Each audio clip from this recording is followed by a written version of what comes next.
আধিপত্য বিস্তারকে কেন্দ্র করে লালপোল বেঁধেপল্লীতে হামলা ও ভাঙচুর করার অভিযোগ উঠেছে কালিদহ ইউনিয়ন শ্রমিক দলের সভাপতি শাহাবুদ্দিন প্রকাশ মাইক শাহাবুদ্দিনের বিরুদ্ধে। স্থানীয়দের অভিযোগ, শাহাবুদ্দিনকে চাঁদা না দেওয়ার কারণে দোকান ও বাড়িঘরে হামলা চালায়। গত শনিবার রাত 11টার দিকে শ্রমিক দল নেতা শাহাবুদ্দিন ও তার ছোট ভাইয়ের নেতৃত্বে 20-25 জন সন্ত্রাসী দিয়ে বেঁধেপল্লীতে হামলা করে। এই সময় বেঁধেদের 2টি দোকান ও 4টি বসতঘর ভাঙচুর করা হয়। এই ঘটনায় পুরো এলাকা চাঞ্চল্যের সৃষ্টি হয়।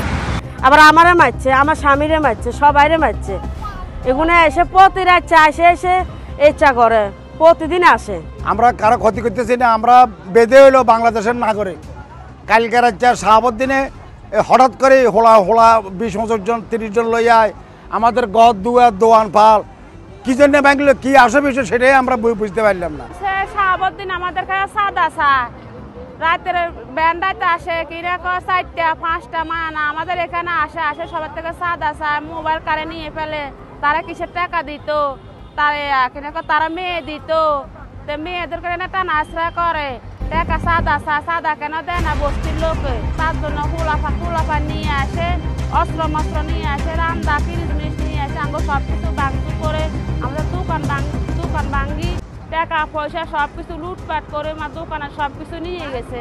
11টা-12টা বাজে আসি, একবার পানি আই শাহাবুদ্দিনের লোকজন আই দমকাই গেছে, আই টাকা পয়সা চাইতেছে, আমরা দিন ইয়ার পরে রাত 4টা আসি, আমাকে ঘরে আসি, ডাকাতি করি, আমাকে টাকা পয়সা সব কিছু সব লুটি পাটি বাবা সব নিয়ে গেছে।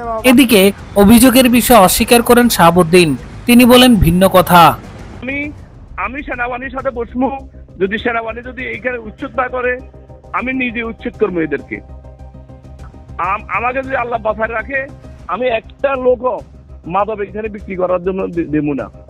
আমি এদের পিছনে দেখেন দেন এই আছে, এই খাল আছে, হেনাও খাল আছে, কাঁচরাও খাল আছে, সব মাদক এখানে হাজার কোটি টাকার মাদক বিক্রি করতেছে ডেইলি। সয়েল হলো ডন এখানে ডন। বেঁধেপল্লীর ঘটনায় ফেনী মডেল থানায় একটি মামলা হয়েছে। মামলার তদন্ত চলছে। তদন্ত পরবর্তী আইনানুগ ব্যবস্থা গ্রহণ করা হবে জানান ফেনী মডেল থানার ইনচার্জ মোহাম্মদ শামসুজ্জামান। বেঁধেপল্লী তো আপনারা সবাই জানেন, এখানে এই যে বিভিন্ন বেদে যারা তারা মাদকে নিয়ে বিভিন্ন পতিত আছে মাদকের আখড়া বলে, আমরা মাদক আখড়া যাতে নিঃসরণ করেন সেখান থেকে মাদক মুক্ত, সেই জন্য আমরা আশু পদক্ষেপ ইতিপূর্বে গ্রহণ করছি, এখনো আমরা বিভিন্ন অভিযান অব্যাহত রাখছি।